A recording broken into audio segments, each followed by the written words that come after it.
All right. Good afternoon, everybody, and welcome to Connected for Justice, Essential Listservs, Collaboration Networks, and Resource Management for Florida Civil Legal Aid staff. So, before I introduce our speaker, which is me, I'm going to go through some quick housekeeping announcements. This training is being recorded. It will be uploaded to YouTube afterwards, but this one will not be public facing, meaning that there will be a YouTube link that is only meant for the civil legal aid audience. This is the same link that will go out via email. I will include this list on FO Advocate and some of our other training resources in case you need to share this with other staff that join your organization. The the meeting slash webinar has been approved for one general CLE credit, for zero point 0.5 technology CLE, and for zero point 0.5 ethics CLE credits. An email will go out within about 24 hours with the link to the recording, a link to these slides, and the CLE code information. It will also be included in the slides as well. And closed captions are enabled in case anybody who needs them. Now, quick disclaimer, this session is both informational and collaborative. So if you want to chime in, please chime in and share resources. You can actually raise your hand, come off mute, turn off your video, and interact with others. I'm also going to ask if you would like to chime in, please introduce yourself to the rest of the participants in the community. This is kind of another opportunity to network. And if you don't want to turn off your mic and you want to share resources in the chat, go ahead and do so because I plan to include a copy of the chat in the materials, just in case any additional resources are dropped. So, a little bit about myself. I included a timeline here. My name is Jorge.acosta. I'm the director of the Statewide Training Initiative with Florida Legal Services. Went to law school in Puerto Rico. I graduated back in 2014, and I moved from Puerto Rico to Florida shortly after I passed the Puerto Rico bar exam, sat for the bar exam, and about 2016, I joined Community Legal Services as a helpline attorney. It was pretty much my first job. In 2022, Messi won the World Cup. I'm just stating this. Is it relevant to this training? No, but I'm stating it because it is a fact. And in 2024, I joined Florida Legal Services as the director of the statewide training initiative. Now, the reason I bring up this timeline is because when I joined Community Legal Services in 2016, I had zero experience. It was like the phone rings, you answer, you complete an intake, and you give advice. And the reason that I came up with this training about listservs and sharing these resources is because these listservs and these shared resources were very helpful for me when I was just a brand new attorney. So I wanted to kind of share that experience with others throughout the statewide training initiative. So, what are our goals for today? I'm going to list a lot of listservs. I'm pretty sure there are more. I think these are some of those must subscribe legal aid listservs. If I miss any, feel free to drop in the chat. There will be some statewide listservs, some national listservs, so we're not just keeping them to Florida. Now, you're probably thinking, well, I'm gonna subscribe to all these listservs. I'm going to have thousands of emails. Those are going to be harsh to manage. So I do have a few slides on some tips on how to manage these high volume emails and how to set filters and all of that. And these are links that I will be sharing through the materials as well. And there are some ethical considerations that go into play when posting or using listservs, so we'll cover those as well. And just overall sharing resources across the community. So, as I said, this session, I want people to collaborate, I want people to participate. So, if you see any resources that may be missing in the slides, please chime in. Okay, so why this matters? Legal aid work is fast moving and complex. I mentioned back in 2016, I started that helpline attorney job and I knew nothing. And suddenly I'm having to answer questions about a lot of different areas. So I was learning on the spot at that moment. And no one program has all the answers. No one person has all the answers. This is where these listservs and these networks really come into play. And it's real-time support. I'm going to share some examples, and sometimes you would be surprised how quickly you get responses. In particular, when you have deadlines or you need to get an answer as quickly as possible. These listservs can be really effective, and it's just a networking tool. It's really great for advocacy as well. Okay, so if you don't know what a listserv is, because I had to Google this back in 2015, a listserv is an email-based communication tool that allows a group of people to send and receive messages through a single shared email address. One that you probably saw because you're in this training is the FLS training listserv. I'll mention it a little bit later, but that is a typical example of a listserv where basically you have one email and people get to share information and it's all one thread. So I'm not going to spend a lot of time on this because it's kind of obvious and I have a lot of examples that I want to make sure that I go through. So how do legal aid staff use listservs? The most common use is substantive and advocacy uses, case strategy and issue spotting. You want to share pleadings, templates, and motions. This is where, like, hey, Bob, do you have a template for a motion to determine rent? And rather than just keeping that conversation between me and Bob, we shared that with the rest of the community along with some strategy. We have legal updates, we have legislative updates, new case law, policy changes. Coordinating advocacy and systemic efforts. Sometimes we might send out an email saying like, "Hey, is anybody seeing this issue or this bad actor? Maybe it's not only happening in your service area; it could be happening across the state." Now, those are the common uses that we probably think as attorneys. One of the reasons that this training is not only meant for attorneys; it's really for all civil legal aid staff. It's because there are other uses. In particular, one of my favorite uses for listservs has to do with technology and case management systems, aka legal server. I think everybody in civil legal aid here in Florida uses legal server.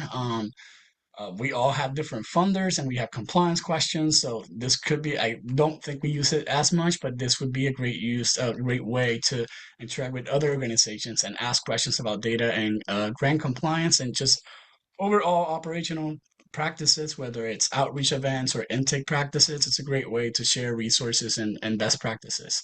And it just leads to faster problem solving, better collaboration. We're not reinventing the wheel every single time. We're just, we're looking for collaboration and stronger, more compliant programs. So there are different types of listservs. This kind of goes back to that slide.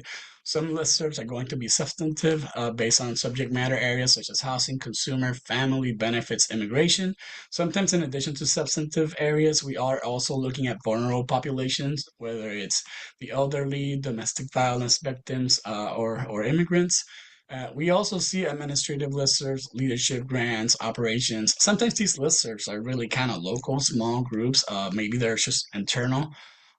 We have technology listservs, whether it's case management like legal server, data, cybersecurity, and training and professional development. The FLS training listserv is one of those examples of a training listserv.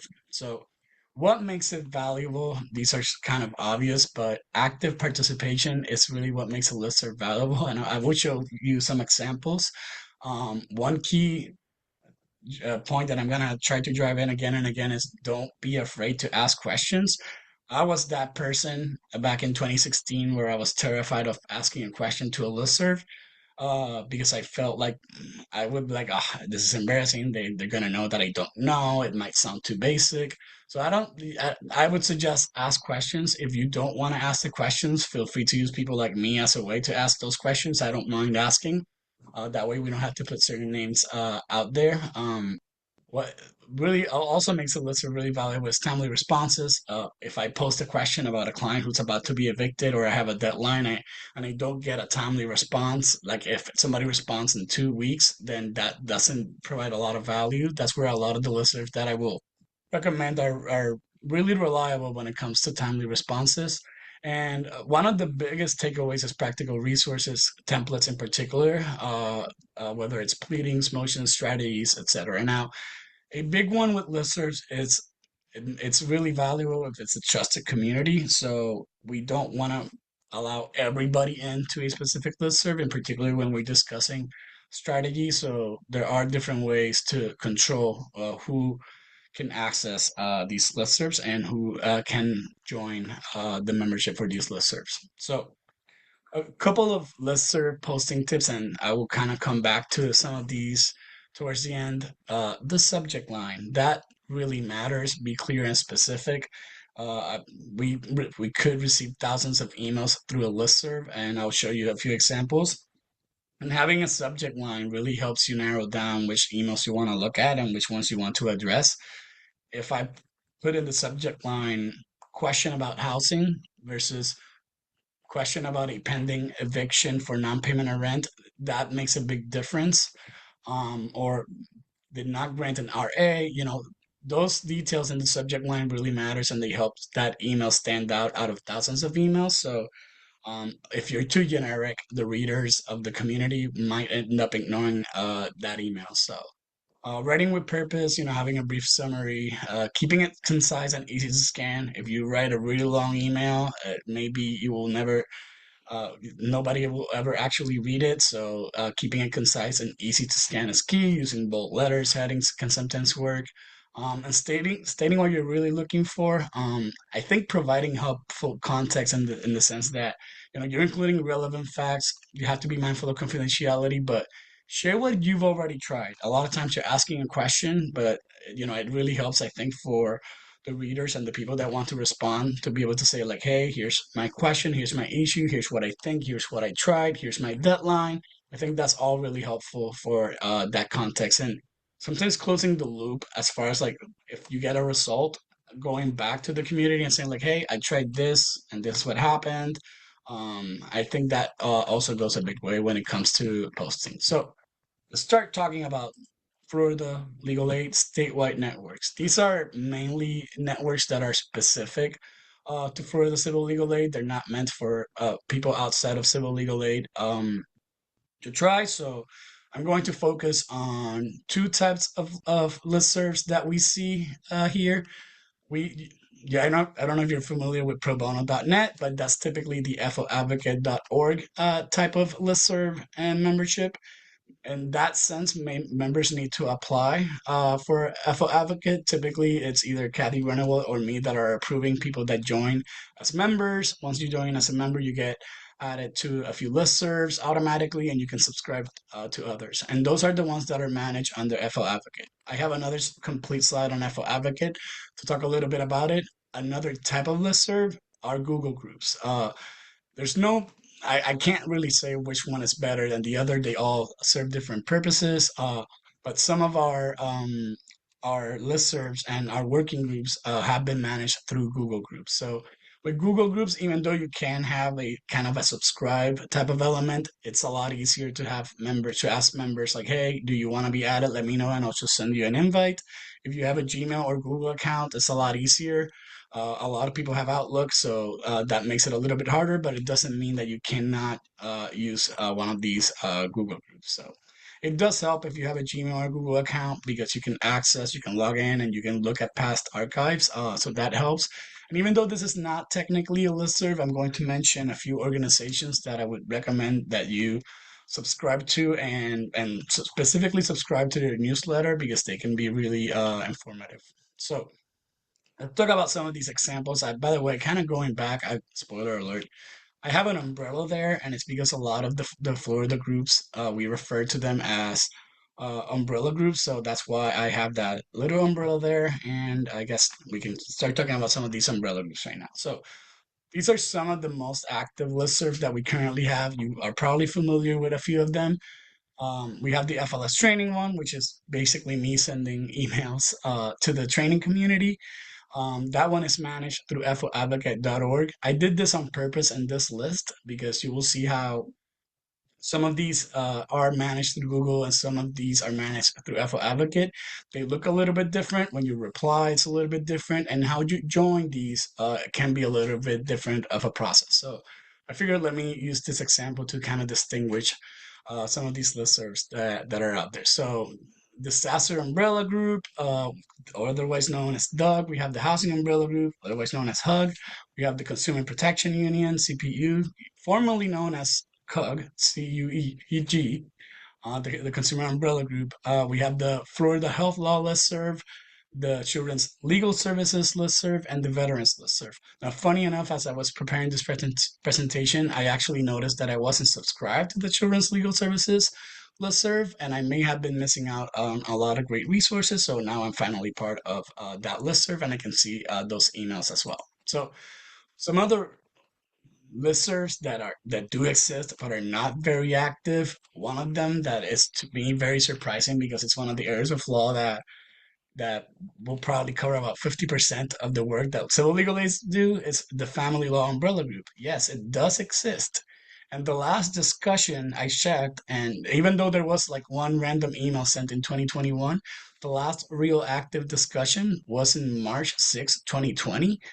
If my memory serves correctly, that was really close when like COVID broke out. So I don't know if maybe COVID had something to do with this, and people were like, "We're not going to use this anymore." But it technically does exist, and that could be a listserv that maybe can pick up some activity in the future. I'll show you how. Like I'll have a link later that you can click on, and you can check out which other listservs are available for you to subscribe to, and each listserv has their own designated email that they could use.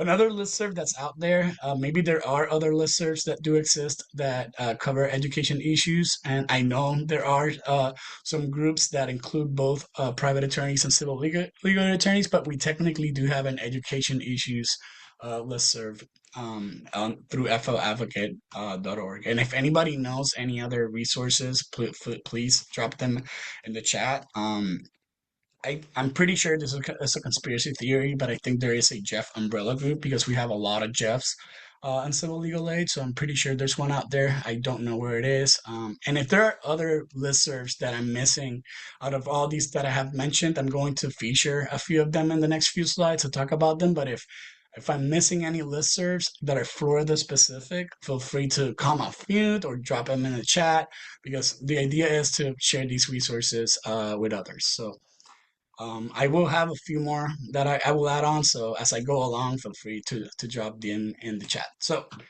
foadvocate.org. You should, if you receive the email saying like, hey, we had this training today, you're probably subscribed to foadvocate.org. I bring this up just to make sure that you are sharing this with other staff and new staff that join your organization. So ideally, this would be one of the first things that they do when they join your organization so they can access all of these resources. foadvocate.org, we actually have an entire webinar on how to use FO Advocate. So ideally, the question is who can join FO Advocate? Well, anybody who works for civil legal aid, not just attorneys. This is for legal assistants, support staff, operational staff. I would say anybody that works for civil legal aid can join. We cannot. I get this email a lot, like, "Hey, can you add some so and so to FO Advocate?" That one doesn't really work that way. That's why I make this distinction between FO Advocate and the Google listservs.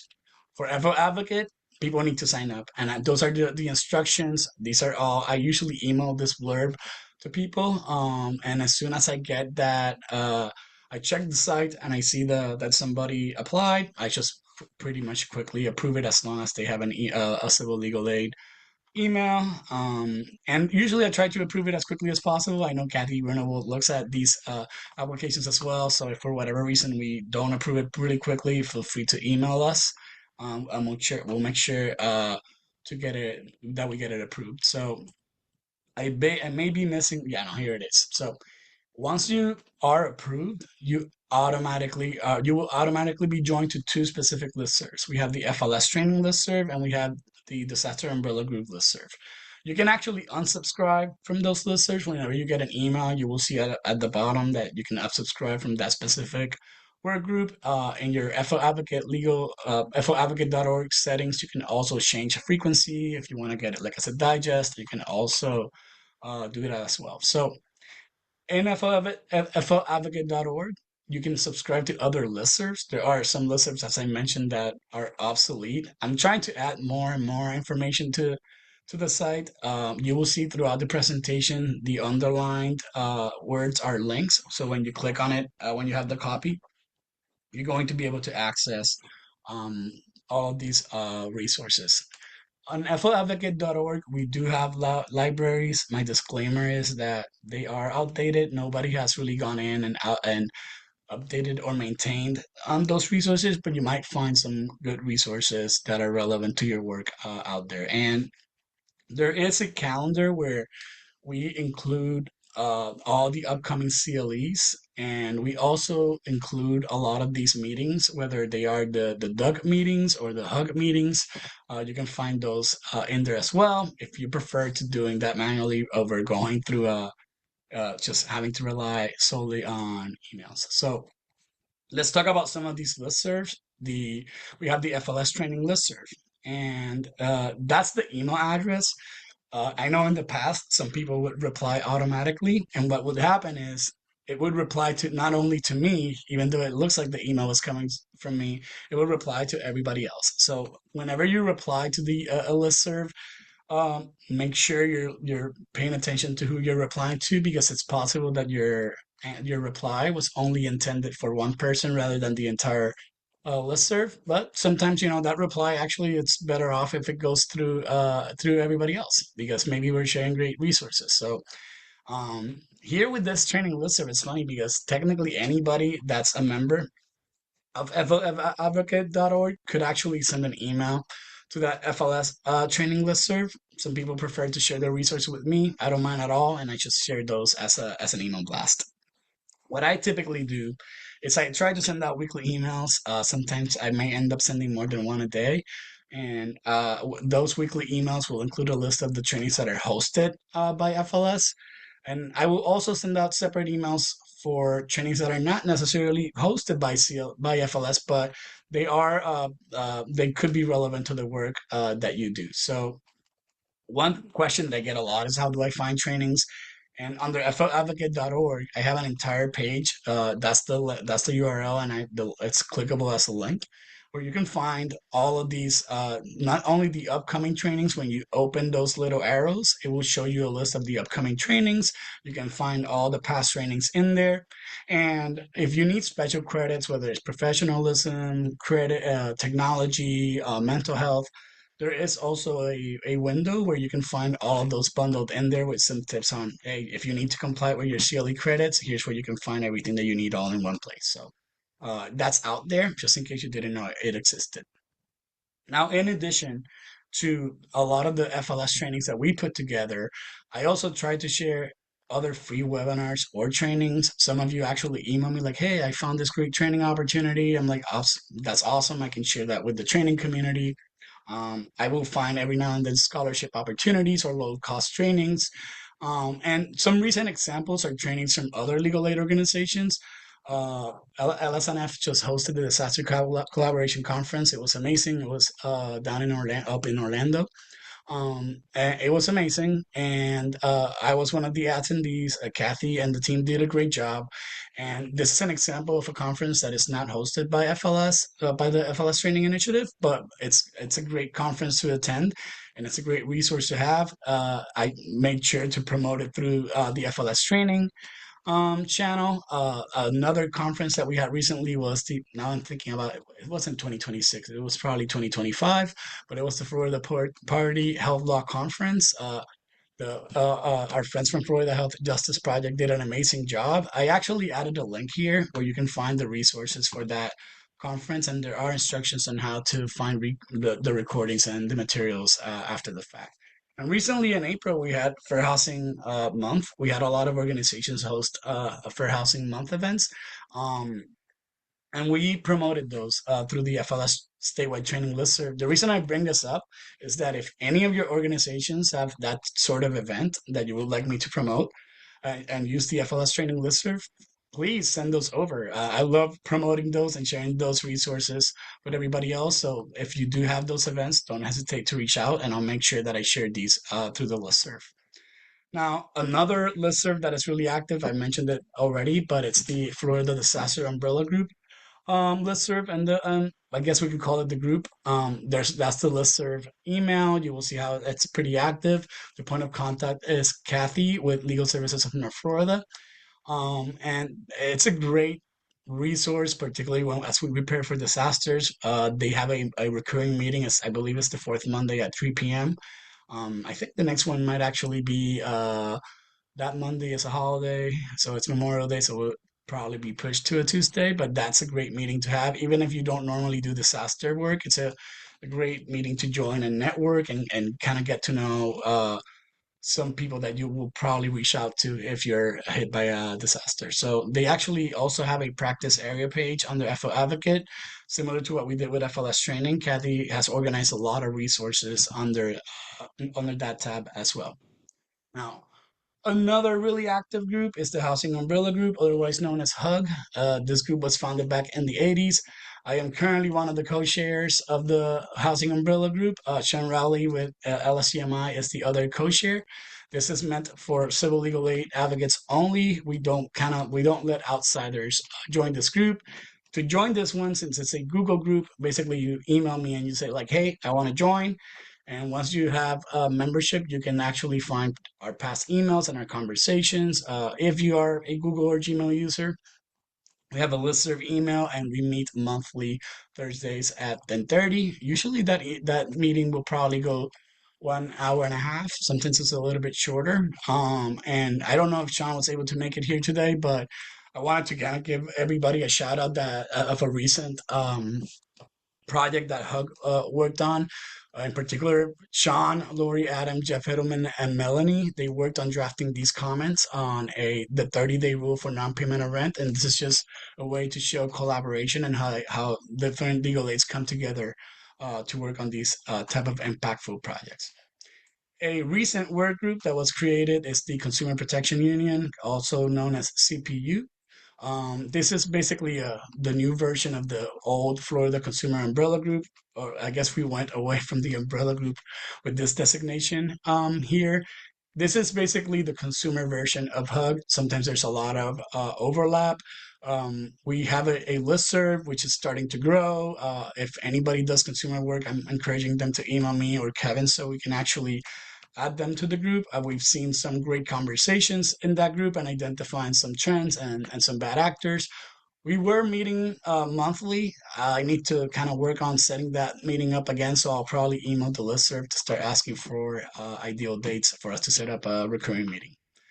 Now, another work group that is Florida specific, and I know there are some people here that may be able to chime in on this one because I'm technically not a member, so I don't participate, but I think this is a great one to consider if you're doing any sort of pro bono work. And this is the Florida Pro Bono Coordinators Association. The membership fee is $50. I included links here to the website and the form that they have on how to join. And in particular, you can look at all the committees that they have. It's like a great way to learn about the type of work that they do. When you look at their executive council, they have a great team. So I don't know Samantha or Pamela Fields, if you're here, if you want to chime in about the Florida Pro Bono Coordinators Association. Hey, this is Samantha. Happy to. Yeah, so FPBCA is a statewide nonprofit that provides professional development support to the pro bono coordinators and all of their staff. We have regular meetings and programming. We tend to have in-person meetings at the bar convention, although we're not this year because it overlaps with Juneteenth. So we've postponed it to a virtual meeting the following week on the 26th. We also meet in January in conjunction with the Florida Bar President's Pro Bono Awards that are handed out at the Supreme Court. It's a great way to meet other pro bono coordinators, learn best practices, leverage resources and share resources. With increases in IOTA funding over the last couple of years, a lot of programs have hired new pro bono staff. And this is not a position that is like staff attorney positions. So it's really great to find colleagues who can help you acclimate to the ebbs and flows of pro bono, but also learn a lot of the tricks of the trade and working with law schools and law firms and community partners. I currently serve in the capacity as immediate past president. Pamela Fields is the current president, but you can actually contact us by emailing. I think it's contact@fpbca.org or .com, and it's on our website. I can't remember the exact email address. I'm so sorry. But we also have an email list for our members that we manage. So yeah, check us out. Right. Thank you, Samantha. And full disclaimer, I didn't tell Samantha I was going to ask her about any of this. So she's always great. So thank you, Samantha, for chiming in. I knew I could count on you. All right. So here are some other organizations. I apologize in advance if I missed any. Feel free to add more into the chat. These are Florida specific. And the next few slides, I'm going to share a few other nationwide organizations that are really helpful. Some of these organizations actually have like a national version of them. So it's something to look at, but we have the Florida Housing Coalition, Florida Children's First. We have a lot of trainings with Florida Children's First. We actually have a series where we do uh, one Wednesday a month we have a CLE involving children's rights. There's the Florida Health Justice Project. I mentioned the Poverty Law Conference, and that was pretty much the Florida Health Justice Project doing an amazing job. Um, we have Disability Rights Florida. We have the Florida Immigrant Coalition and Florida Coalition Against Domestic Violence. I know there are a lot of additional organizations. I listed these as some of my go-tos, even though these are not listservs necessarily. I would highly suggest you bookmark their websites, look at their social media accounts because they're always putting out a lot of updates and great materials that you could possibly use for outreach, and sometimes for those clients that are not necessarily eligible for your services, so you can share information. So all of these are hyperlinks. So when you have the slides, you can click on all of these and access them all. I'm going to try to put them all in a Google document to make it a little bit easier to manage, but just sharing some of these organizations. And as I said, if you know more organizations that people should be aware of, drop them in the chat. That's where this slide comes in. So I know I probably missed a lot as I was putting together this presentation. I'm like, oh no, I totally forgot about this one. I kept going back for it. So moving on. National resources. Let's not limit ourselves to Florida. Sometimes the issues that we focus on are not necessarily Florida specific. We are covering others. So I don't know why I have to slide here. I think I messed that one up, but I think I was listing every single organization first, and then I figured let me just do a slide for some of these. So this one is one of my favorite ones. It's the National Consumer Law Center, also known as NCLC. This is one of those organizations that has so many listservs that I would recommend you go through all of them. My favorite listserv that they have is they have a consumer tenant protection listserv. That one is an amazing one. So they have a lot of them. Make sure to look at the rules that they have for posting. It's pretty much free for civil legal aid staff. We're the good guys, so we get to join and access these resources. In addition to the listserv, NCLC has a lot of great resources, articles, documents. So make sure to navigate their website so you can check all of that out. In addition to civil legal aid, they also allow NACA members to join. So I'm going to move on to NACA, and just in case you're not familiar with NACA. NACA is the National Association of Consumer Advocates. This is one of my favorite partnerships when it comes to the private bar. They have really great organization memberships for civil legal aid. You can do an organizational discounted membership where you get to add 5 people, or you can just add people individually. Sorry, getting out. And all these links are in there. Please check them out. And have to do a plug for a recent conference. You probably heard about CHUG. We call it the Consumer and Housing Umbrella Group Conference. This is a collaboration between NACA and the Housing Umbrella Group, where we put together a conference. It's a 3-day conference where we cover housing issues, consumer issues, and a hybrid day where we cover both. We had a lot of people attend the last conference in January at Stetson, and we're kind of already planning the next one for next year. Well, in the initial planning stages. So here's another listserv that is a must-have for civil legal aid staff, particularly if you do any housing work. That's the National Housing Law Project. This website has a lot of great resources. They have a newsletter that you can sign up at the bottom of their website. They serve as the host for the Housing Justice Network, which is like over 1,000 attorneys. So it's basically Hug on steroids, where you have attorneys from all over the nation. So there's a lot of great discussion about subsidized housing, HUD, fair housing. So it's one of those listservs that is a must-have and for civil legal aid attorneys. And they do plan a conference. I believe it happens every 2 years. So, or it's really called the national meeting. It happens every 2 years. I recently sent out information about the next one. I'll be including it in my training listserv. So if you've never attended, I would highly recommend you take a look at this one. This is a very active listserv. They have a lot of working groups for policy advocacy and litigation work. I mentioned they have that national meeting. This one is free to join. And I would say the point of contact there is Natalie Maxwell. If you don't know Natalie, Natalie is amazing. She's one of my mentors. She's presented for us before. So it's someone who's just amazing to work with. And I wanted to use a few more minutes for the Housing Justice Network, because if you do any sort of subsidized housing, they are the creators of that green book. That's basically a subsidized housing Bible. Your organization, your civil legal organization, should probably have access to this resource. An amazing resource. There's also a recent webinar that they hosted on how to manage and access and use this uh the green book. So I didn't want to include all the information in the slides with the password. So if you're interested in learning about that green book, email me and I'll make sure to share that information with you. I'm going to use a recent example on how this listserv in particular worked. There was a bill being pushed in Florida that was going to change the way notices were delivered. It was going to be inevitable. Basically, the initial bill would say landlords will be able to notify tenants electronically rather than posting on the door. And that's what the original bill said. So I sent out this email, and I sent it out February 27th at 2:39 p.m., basically saying, this is a nationwide email saying like, hey, what are have you dealt with this in your jurisdiction? How does that law look like? That's basically what I'm asking. And how do have you dealt with this? And do tenants have the ability to opt out? And this is kind of a preview of the amount of emails that I received in less than an hour, pretty much, and the next day.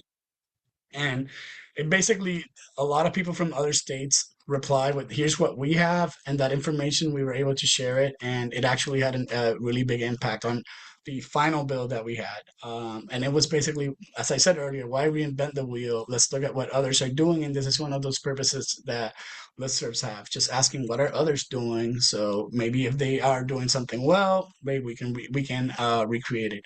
I got emails from people in Maui. I ended up having a conversation with other people about Maui. I know Alana Greer responded saying like, "Hey, keep me in the loop with this. I would love to know what happened, what comes out of this."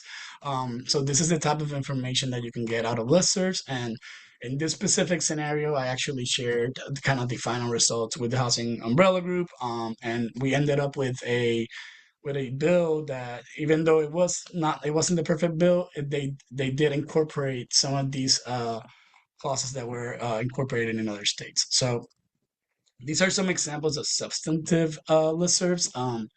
But there are some other tech-based listservs. So there's one that I would heavily recommend. This is the Legal Services National Technology Assistance Project, or I think they call it LLSNet TAP. I don't know what the better way to call it. I just call it the technology listserv. It's a lot shorter, but it's a great one to have. You see a lot of ideas and a lot of questions about different platforms. Sometimes it's like, hey, we're considering X platform for intake or for hotline calls. What have others seen? So you get that sort of feedback. They have great solutions. They have a lot of webinars as well. So make sure to subscribe to the newsletter and listservs. There's another one that I'm not 100% sure what the current layout is, but I believe it used to be the Self-Represented Litigant Network. Um, I think now it's called Access to Justice Network. They do host trainings. They used to host trainings at least. I remember the last training that I attended for them was during COVID, that week of March that everything got pretty bad. And, we were attending a conference about self-represented litigants, so the timing could not have been in a way better or worse because we were traveling during the pandemic, but we had a lot of great takeaways that we were able to implement during COVID. Another listserv is not really for everybody, but any civil legal aid organizations that are out there. If you deal with anything related to legal server management, this is a great listserv to be part of. They will let you know, like, hey, here's what's coming up every week. You can ask questions. If the website is down, they will actually email everybody in that list of like, hey, legal server is down. I know at some point they were annoyed at me because I used to email them all the time about like, hey, like it's down. And then everybody would email back, yeah, we're down too, we're down too, we're down too. So they asked people to stop emailing that. But it's a great way to keep track of everything that's happening. It's a great way to solicit ideas as well and help from other legal server administrators. So all of these, as I said, are links that when you click on them, it will give you instructions and information on how to subscribe or join those listservs. So Here's some other national organizations. There's NOADA. That's they do have the that one yearly conference, which is pretty great. One that I use all the time, and I forward these trainings all the time to the training initiative email is NECLR, the National Center on Law and Elder Rights, Justice and Aging as well. They have some great webinars they put out that they put all the time that I like sharing with the training community. There's the National Disability Rights Network. I would say this is probably the national counterpart for Disability Rights Florida. There's NOSCR, and I'm just gonna put this out there.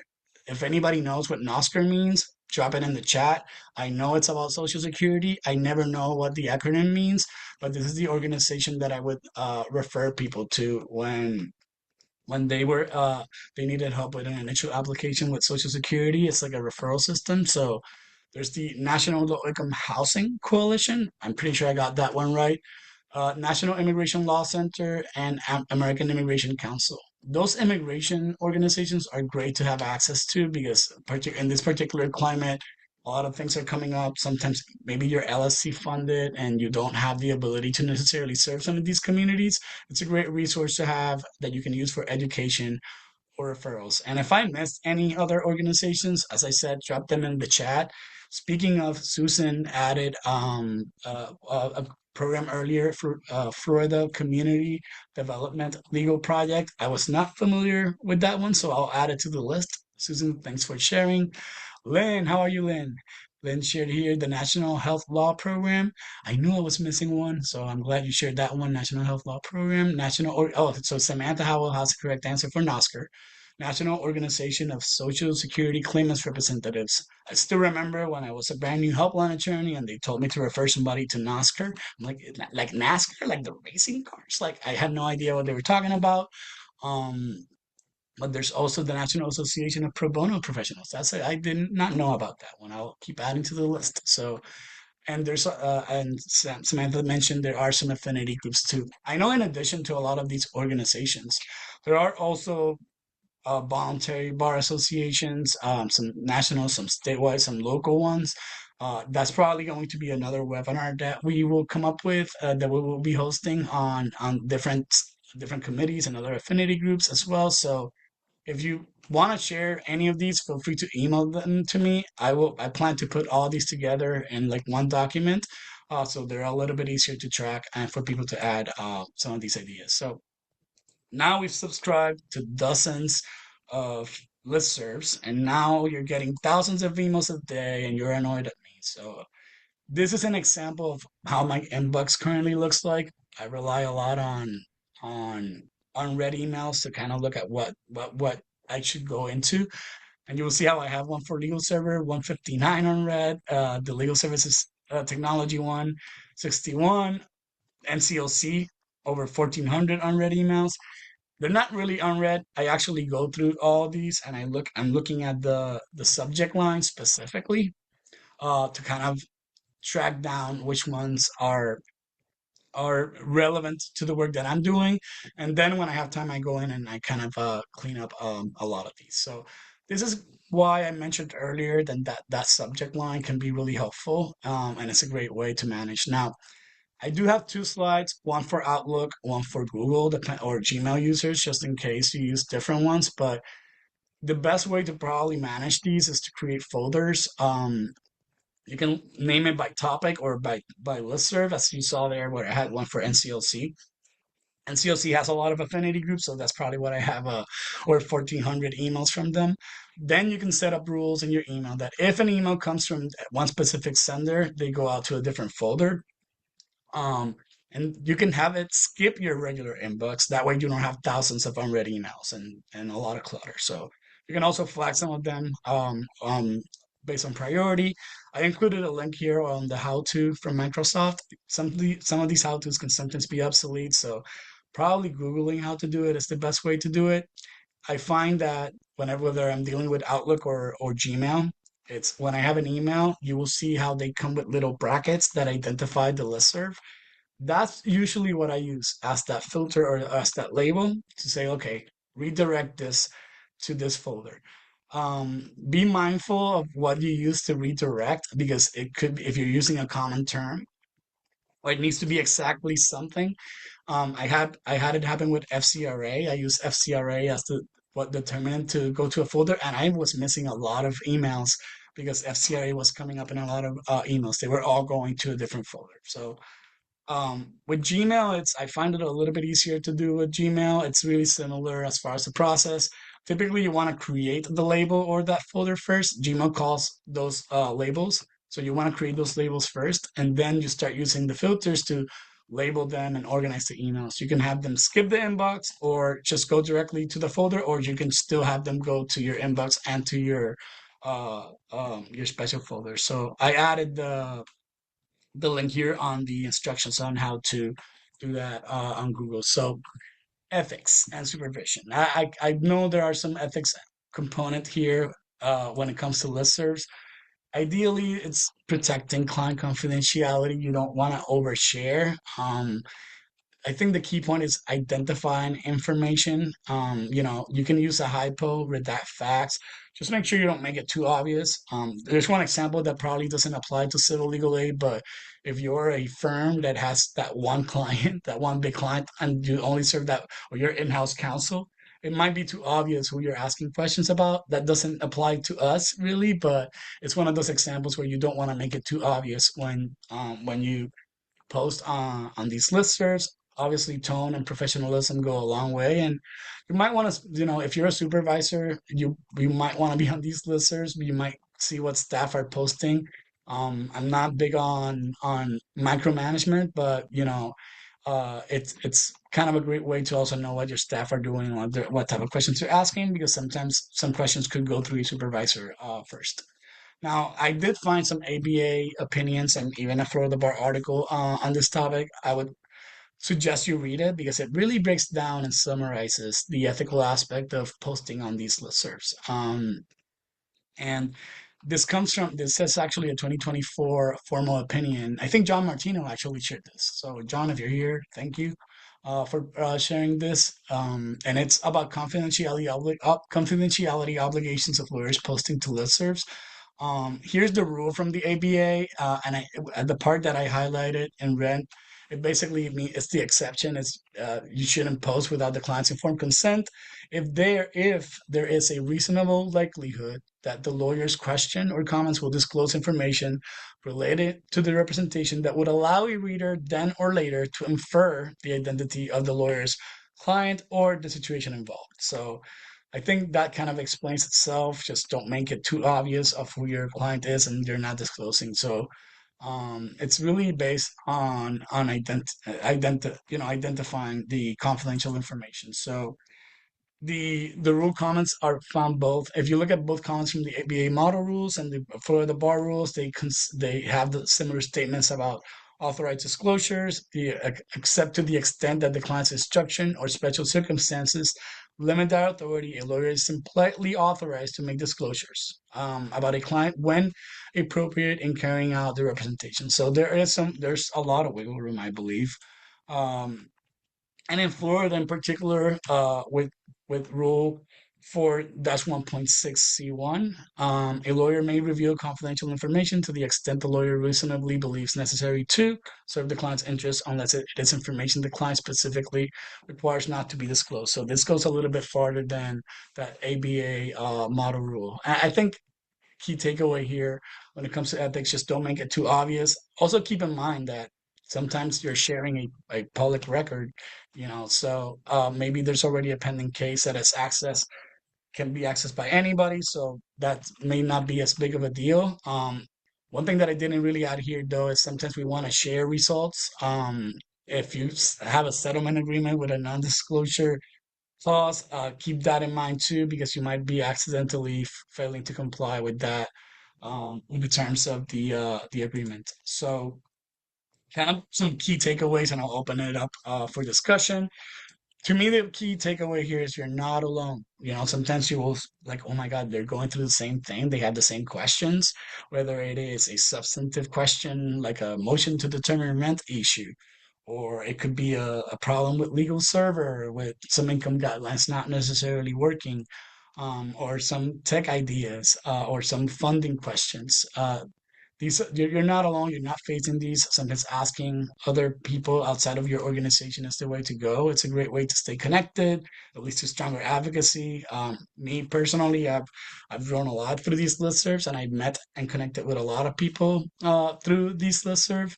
Um, it's there are ways to manage the high volume of information, whether it's setting up email rules, setting up bookmarks as well for these resources, and sharing this with your team, whether they're brand new staff, having toolkits ready, like, hey, here's some resources that you should access immediately. And when it comes to posting, being concise, that subject line is key. Providing context without identifying your client or revealing too much information or confidential information, and sharing back outcomes when possible. I think that's a great way. I use that example where with that bill, like, hey, we were able to get this result in Florida. And building relationships, not just answers. That's, I would say, the other key takeaway. So um, we have the we have about 10 minutes left, 9 minutes left. So I'm just going to drop the CLE code here. And this is where I wanted to open it up for discussion. So if anybody wants to come off mute and just share resources, they can keep dropping them in the chat. I'm pretty sure I missed a lot of organizations. Christina Russo Walters just dropped one here, which is ACRD. This is another one for Social Security Administration reps. As a nonprofit, we get free membership, which comes with SkillTran. That's great to know. And Christina is actually going to be one of our featured speakers in one of our next webinars on Social Security. So thanks for sharing this resource, Christina. I'll add this one to the list. And I have Samantha recommended MIE. You can join the email list even if your organization isn't a member, I believe. And you know what? I just thought of another one. PLI, the Practicing Law Institute, they have a lot of webinars. Typically, they will give you access if you're not a nonprofit. So that's another one where you can access a lot of trainings for free if you have that organizational membership. So the CLE code is 2605081N, as in Nancy. This will all go out via email, and it will also be in the YouTube description.